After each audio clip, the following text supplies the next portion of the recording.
Alright, and with that, I'm done.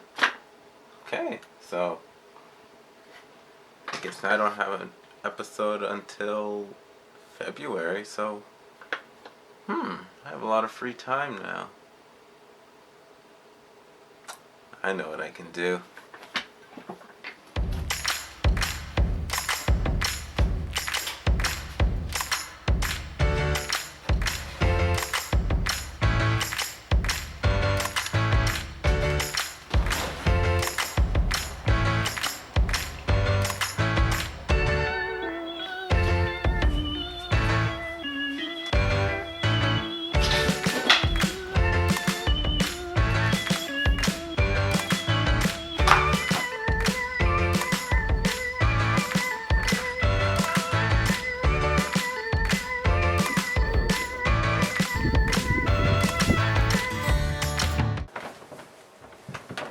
Time for a quick nap.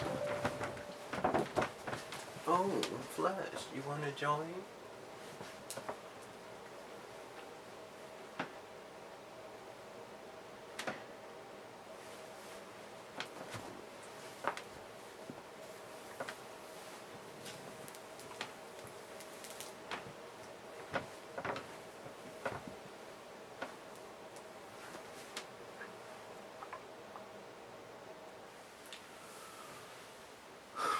That was a nice nap.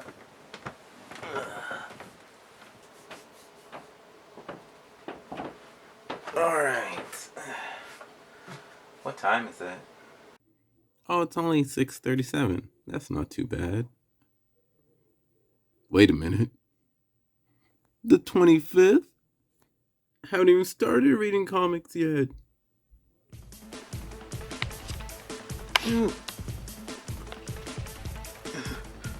I remember what Anika said. Gregory, don't forget. Do not use hyperdrive. But this is an emergency.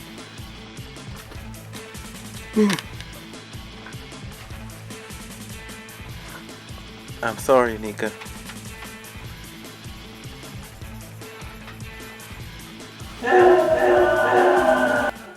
Hey everyone, it's me, and welcome to episode 10 of GG3, Black History Month / I guess birthday special. I hope everyone is enjoying 2021 so far, even though not really much is passed. I guess a month is a decent amount, but yes. I had a nice, 2 months off, and yes, once again, these aren't the actual new headphones. I got these during Christmas. You can't really see. Oh, now you can. I got these for Christmas from Anika. So thank you, Anika, for these. And I'm sorry that I use hyperdrive. So if you're new, I guess this will be a season 2 of GG3. This is a little show that I do every month. Yeah, every month. I post it the first Monday of every month, and sometimes it's themed, like this one's Black History / my birthday. But really it's just I read comics through the month, and then I pick my top one in 3 categories. So my top Marvel, top Independent, and top DC. So I'm still doing that, the top Marvel, Independent, DC for this one. But for this episode, what I tried to do is I tried to read comics that either had a black lead character, black writer, or a black artist. So some type of black involvement. So how I'm gonna kind of lay out this episode is I'll read the summary, I'll do my pros and cons, and if there is either, a black author, writer, or an artist, black artist, I will talk about a little snippet about them at the end of it. Well, after I list pros, cons, then I'll have that, and I'll I'll try and list other things that they have worked on or are working on. So if you guys are interested, you can follow up and look up their other stuff. With that being said, welcome, and I'll start by listing my comics. First starting with DC. So the comics I read for DC this month are Cyborg #1, Far Sector #9, Mr. Terrific #1, The Low Woods #1, and The Other History of the DC Universe #1. Next, for Independent, I read Bitch Planet 1, Motor Crush #6, Seven Secrets #3, Stealth #3, Strange Fruit #1, and Destroyer #4. And finally, for Marvel, I read Invincible Iron Man #2, Ironheart, Miles Morales, Spider-Man, or Spider-Man Miles Morales #5, Mosaic #1, Shuri #1, and X-Men Forever #15. Okay, so to start, I'm going to read a summary of Cyborg. The machine that gives Cyborg his powers is evolving. The only problem is that machine is his body and he has no idea what's causing these changes. Alright, pros that I had for Cyborg are, when I read it, I felt like it was somewhat relatable to myself. I guess on a personal note, but whatever. Like, in the comic he was saying sometimes he feels invisible, I guess, to his father and I guess the other scientists. He's more just like an experiment, but also he's the man in the machine, as the cover says. I think he looks cool. That's another pro, and I'm interested in where the story will go if I continue reading, which I feel like I will. I'd like to, I should say, but I have a whole stack of comics I want to read, so I'll add that to my to-read list. Finally, another pro that I had was it shows that Cyborg he's not just a superhero, he's still a human and someone's son. He just wants to be seen and shown some love from the people important to him. Isn't that what we all want anyways? A con that I had with Cyborg is when they showed a scene as to why he has a new look, but I don't recognize this event. Well, it's only from #1. I don't recognize this event in #1, so I think they reference from before, like something happened and then etc etc. So it's just, I would just have to look it up if I'm that curious to really know why. So what I was able to find with the comic Cyborg is that the writer is David F. Walker. So he's a comic book writer, a filmmaker, journalist, and educator. He also has worked on comics such as Shaft, Luke Cage, and Tarzan on the Planet of the Apes. What a combination. Now here's a summary for Far Sector 9. Joe's investigation into the conspiracy at the heart of the city enduring takes her to Platform Solid Ground, an alien farmland where most of the city's food comes from. But what the headstrong Green Lantern discovers there shakes even her to the core as Far Sector's thrilling threads of murder and machinations build to a fever pitch. Pros that I had for this is great art, as usual. Nice to see an issue where we see Joe, the ex-cop slash ex-soldier, and not Joe, the Green Lantern. Not like she's not cool, but it's nice to see her alter ego. You know, they're kind of the same, but you know what I mean. And I enjoy the characters and their humor. Alien Peen! A con I had with it was I feel like I missed something that happened, only because I know when Anika read it, she seemed really worked up over something. She's like, I need someone to talk to about it. And I read it, and I don't know. I guess I didn't feel unless it says I feel like I missed something. I just didn't feel like, ah. But yeah, still good.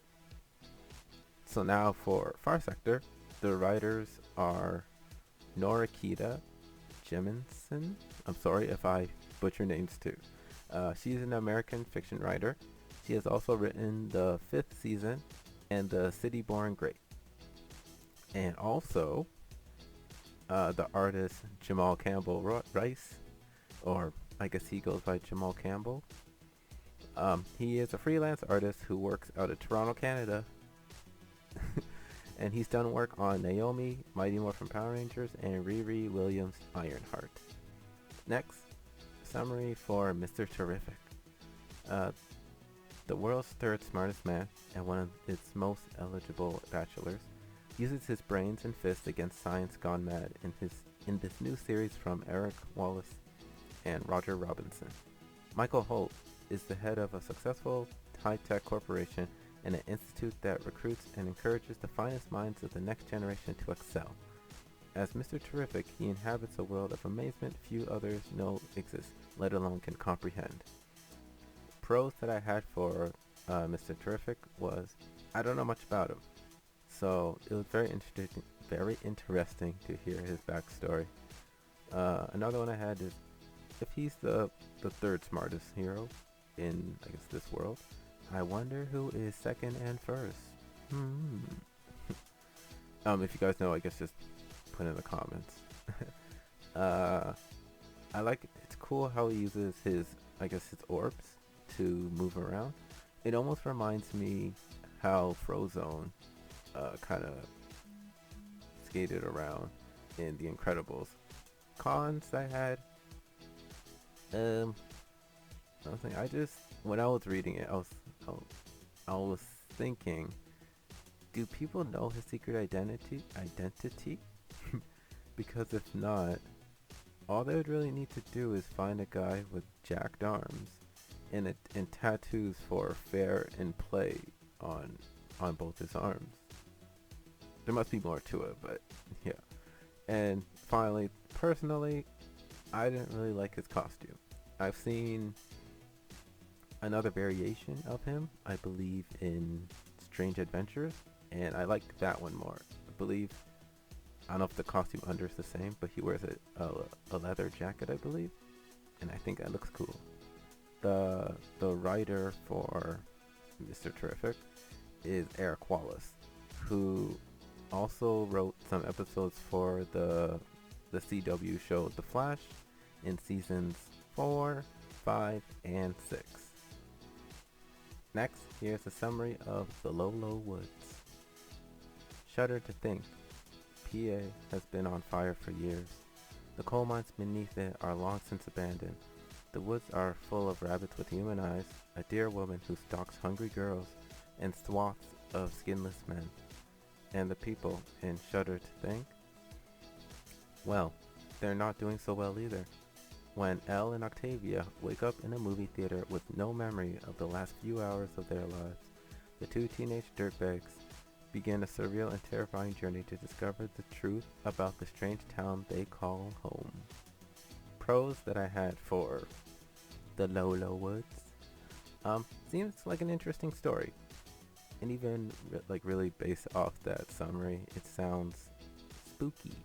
Which, I don't know, I guess I kind of enjoy those kind of comics. Little horror thriller. Another one I had, it kind of reminds me of Abbott. The creatures in the issue, at least.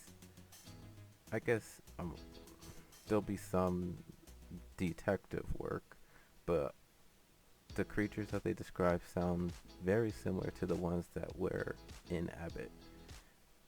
Cons I had for it, I didn't really have any. I would just say initially, I thought the art was kind of but I got used to it, so that's not a con, I have none. Next we have the other history of the DC universe.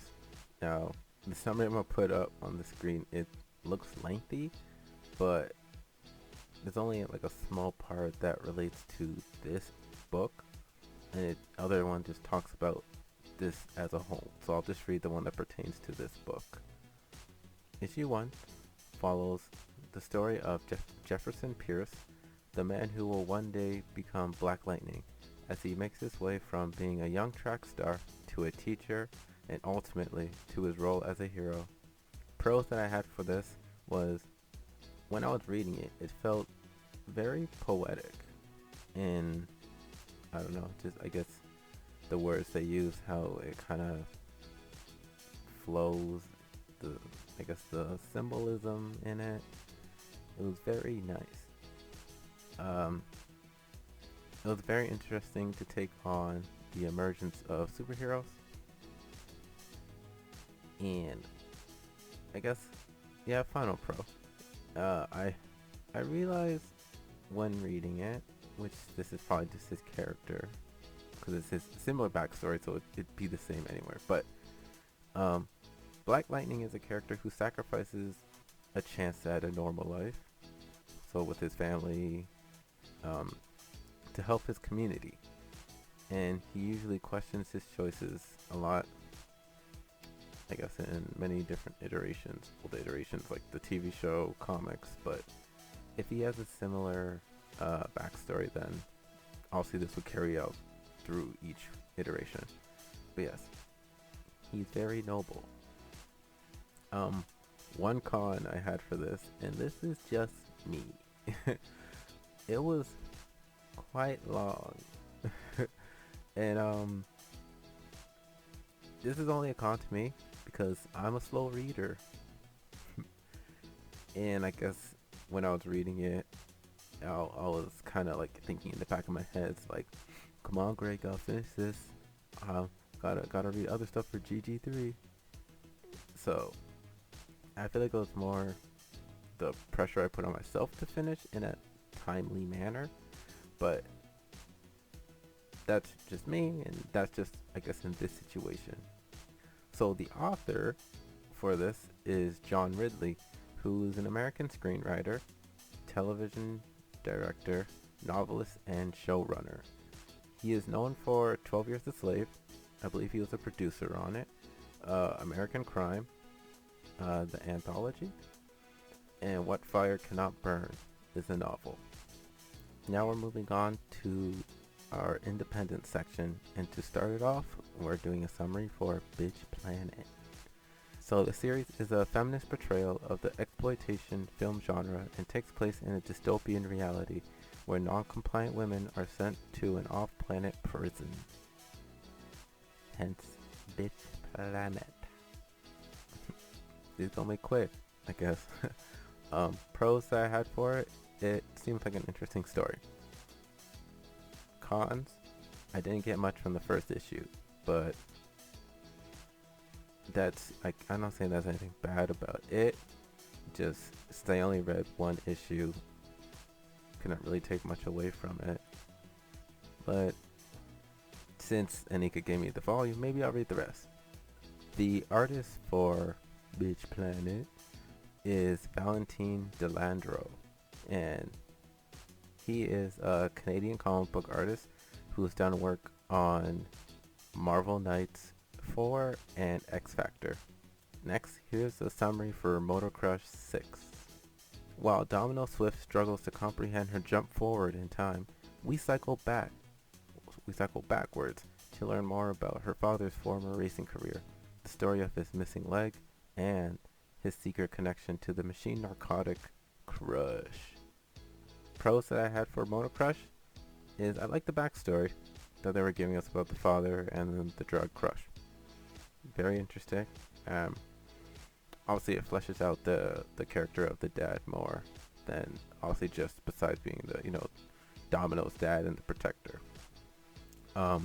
Cons, to be honest, it's been a while since I read Motor Crush, and I really liked it before, so I was excited to when I realized that I could read Motor Crush for this month, and I'm like, yeah, it works.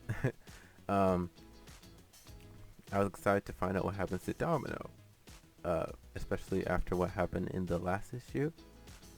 But unfortunately, didn't really get any answers for that, because as it said, this issue was more about her dad. She was in it, but it was more about her dad's passing and about the drug crush. Next up, we got 7 Secrets. The only thing standing between Casper and his dream of protecting one of his secrets and getting to know the mother who abandoned him is the trials. Casper is pitted against the best and brightest of his generation, fighting for his life, but will it be worth the cost of winning? Pro that I had for 7 Secrets is seeing how the trials to become a holder of one of the secrets it was really interesting, and imagining if I was to do those trials, I would probably fail on was it the second one, I believe, when you had to watch your colleague get tortured and not give up the secret.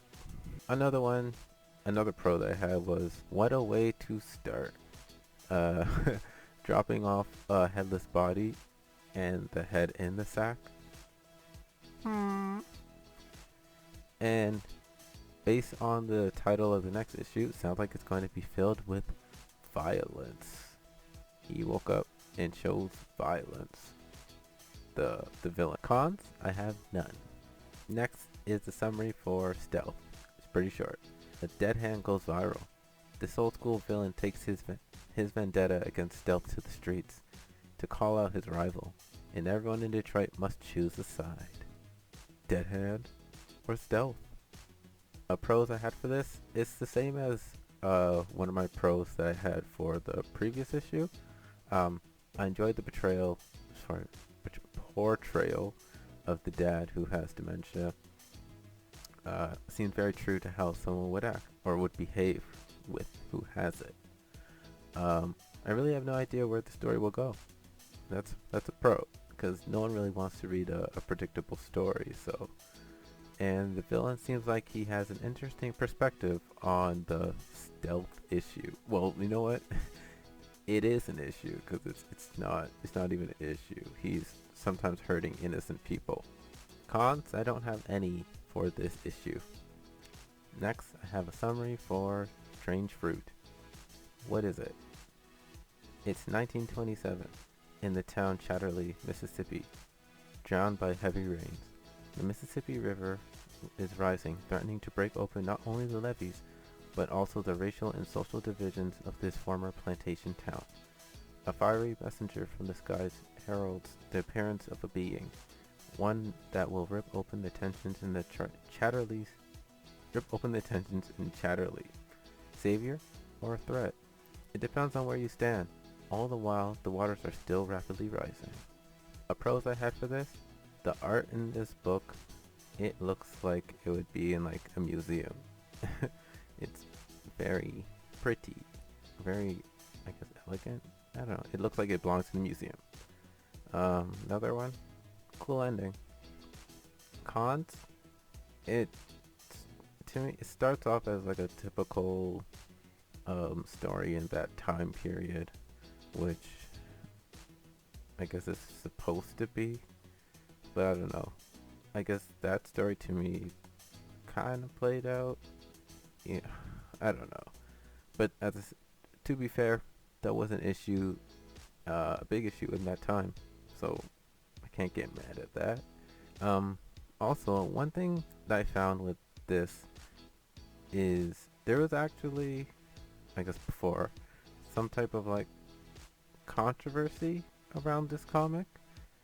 It was because it was written and the art was done by white American author and artist.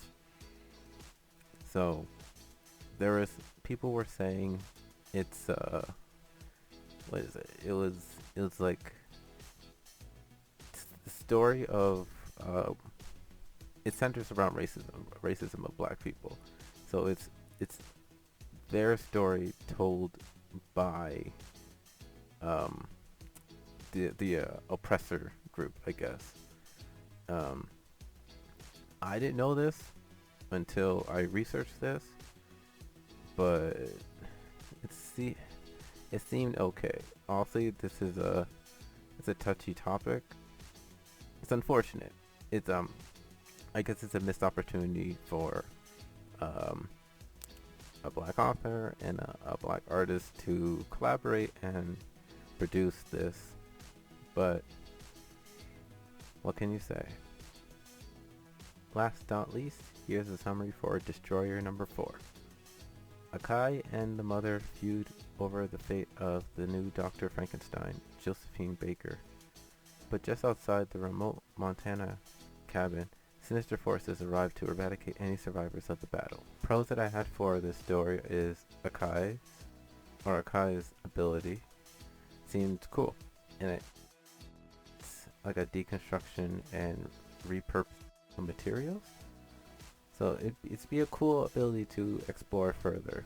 Another pro it has, I want to talk to my house and it serves me, but based on how technology is advancing, it seems like we're on that right track. Right, Google? Hey, listening.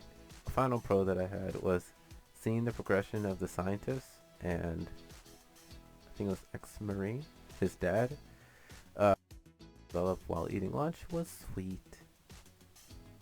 So sweet. Cons, I didn't have any for this issue. The author for this comic is Victor Lavelle, who is an American author. His work includes Slapboxing with Jesus, The Ecstatic, and Big Machine. Also, the artist for this comic is, apologize for saying your name wrong, GG3 Smith. He is an American comic book artist, animator, and designer since the early 90s. And he's done work on Shaft, Bionic Man, and Men in Black. Now we're on to Marvel, and to start that off is Invincible Iron Man. A new Iron Age begins. From the violent streets of Chicago, an armored hero rises. Clad in her own Iron Man suit, Riri Williams is ready to show the world what she can do as the self-made hero of tomorrow. Her technology just might change the world forever, if she survives that long, but is she ready for all the problems that come with stepping into Iron Man's jet boots? Problems like her first big villain, and the other guy running around as Shellhead, and the laundry list of criminals looking to destroy Tony Stark's legacy. Oh, and all of the super teams out to recruit her. As Riri's adventure goes viral, it's time to claim an alter ego of her own. Pros that I had for this is I like how it goes between past and present. It's an interesting way to tell the story. The dialogue between Hologram Stark, and Riri is good.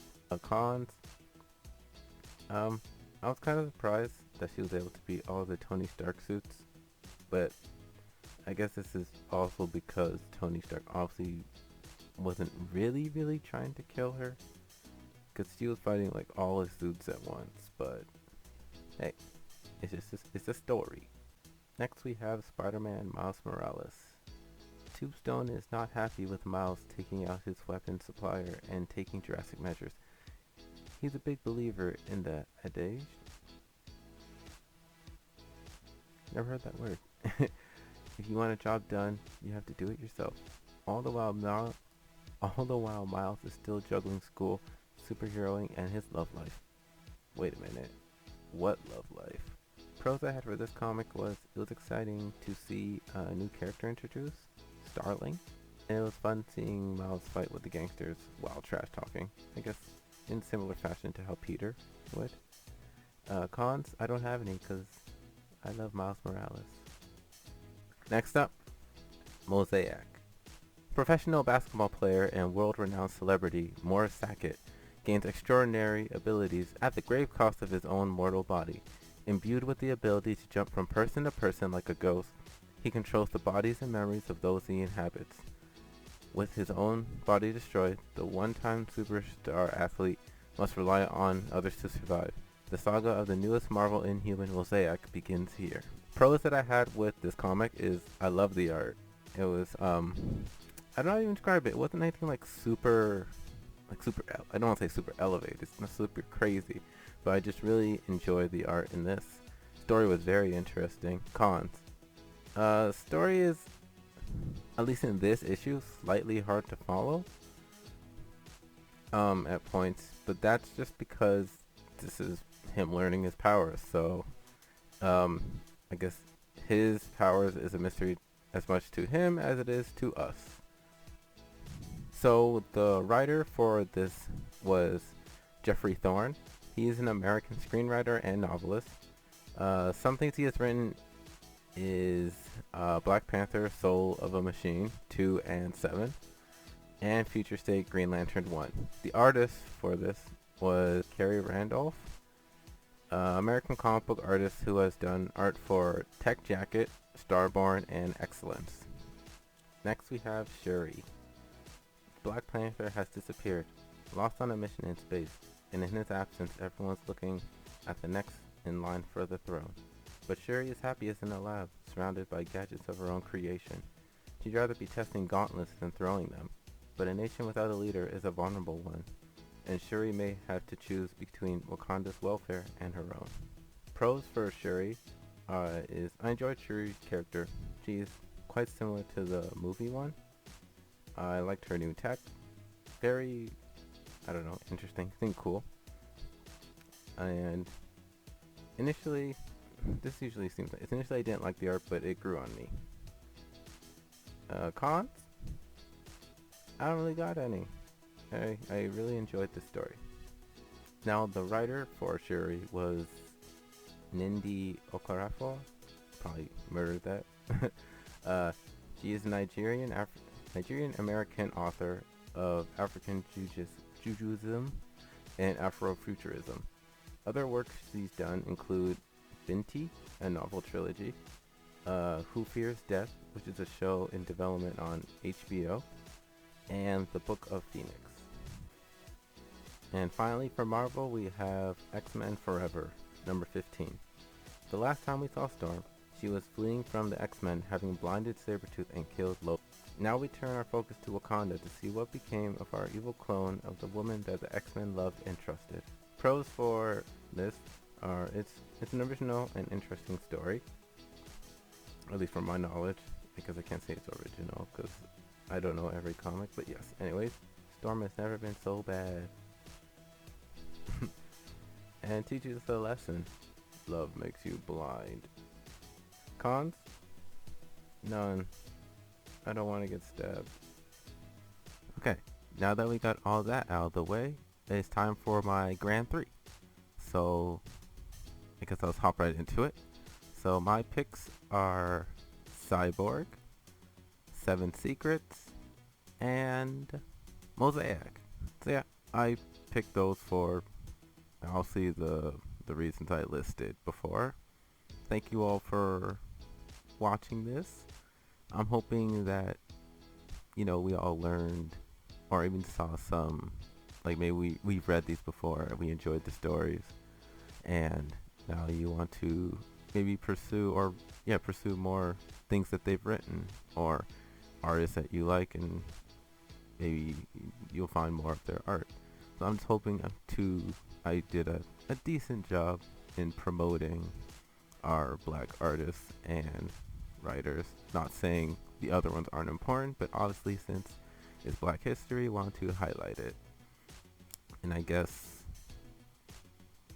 well, when I put this out, it'll be 1 week till my birthday, so happy early birthday to me. So yeah, if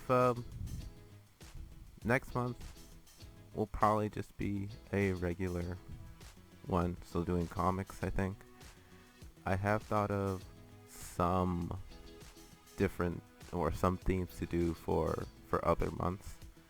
We'll see how it goes this year. Yeah, if you have any suggestions for me to read, send it either to a message either to my Instagram or to Anika's Instagram, and we'll squeeze it in, or I'll squeeze it in, whatever. So yeah, I want to say thanks again for watching, and I'll see you guys next month.